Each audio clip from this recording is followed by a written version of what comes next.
Donald Trump's election victory places him in a rare category of American presidents. Only one other chief executive has served 2 non-consecutive terms.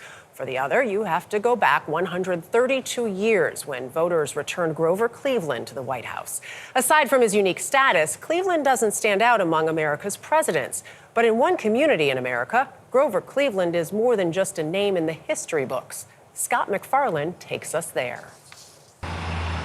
You're looking at one of America's most humble, historic sites, the birthplace of one of just 14 men to ever serve 8 years as U.S. president. And yes, it's across the street from a gas station and a donut shop. This house in Caldwell, New Jersey, about 20 miles outside of New York, is where Grover Cleveland was born, near the Presbyterian church where his dad was pastor. Sharon Farrell has been the tour guide here since 1980. This was the family parlor. This is where all of the activity took place. Cleveland was America's 22nd president, and its 24th president, too. The first president to ever win a rematch after losing the White House. Nationwide, there is little to mark this unique presidency, other than a rest area off the New Jersey Turnpike.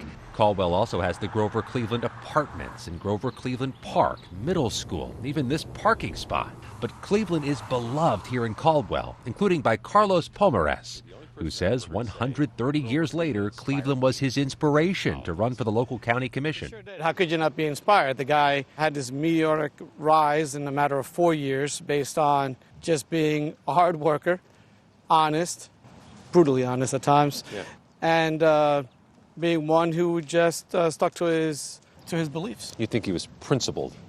Absolutely. Let's see what you got. Let's pull the first one out. Pomares' home is filled with Cleveland historic pieces.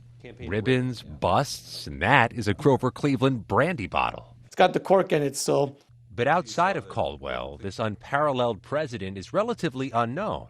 Grover Cleveland is one of the strangest stories in terms of somebody getting to the White House. I always think the most interesting place to start with Cleveland is in the middle of his life. Troy Seneck is author of A Man of Iron, a life story of Cleveland.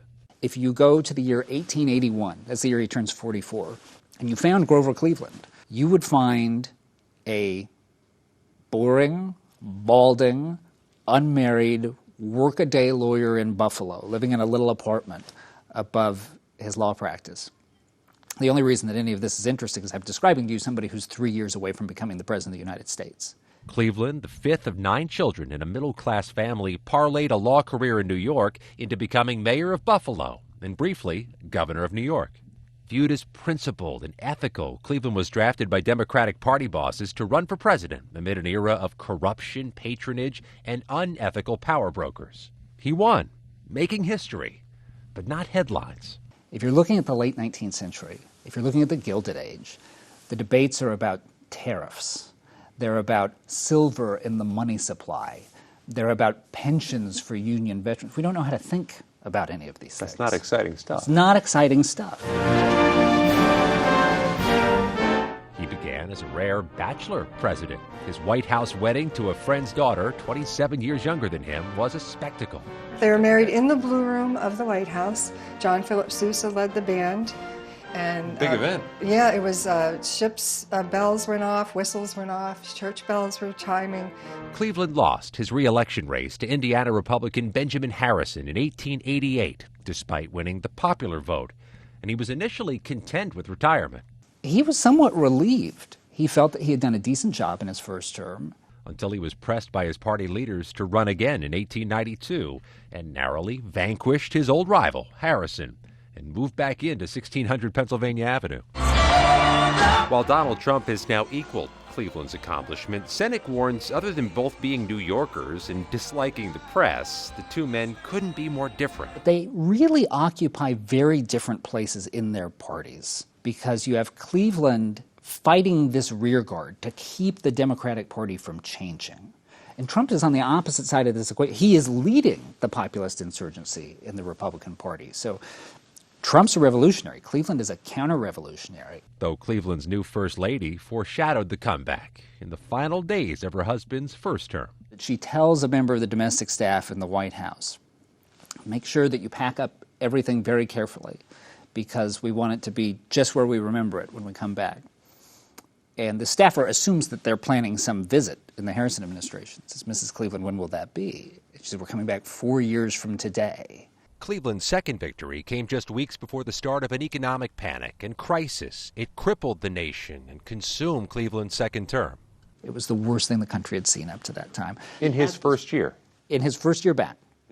So he has this window of good luck that is just small enough to get him back to the presidency. And it does not stay with him during his second term. Pomerantz says Cleveland may not have made a dent in the history books, but he made Washington a more honest place. Why does nobody else talk about him? Because he wasn't flashy.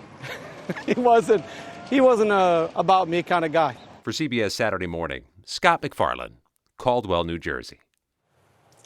You know, I live not far from there. A lot of times I go right by. But it was so interesting about Grover Cleveland. You know, his real name was Stephen. He was a teacher. He was a distant cousin of the guy who Cleveland, Ohio is named after. But, you know, there was a bit of a scandal about him, too, and whether or not he fathered an illegitimate child. And, you know, that's something I can relate to. He said no, but interesting to be an honest guy and be like scandalized in a way in that second. I just appreciate the history lesson on so many things. Before that, the most I knew about him, I'll admit, was the Michael Douglas reference in the movie The American President when he's talking about the last time there was someone in office who did not have a wife at the time. If you don't know the reference, look up the movie. Great movie. Love that movie. Yeah, exactly.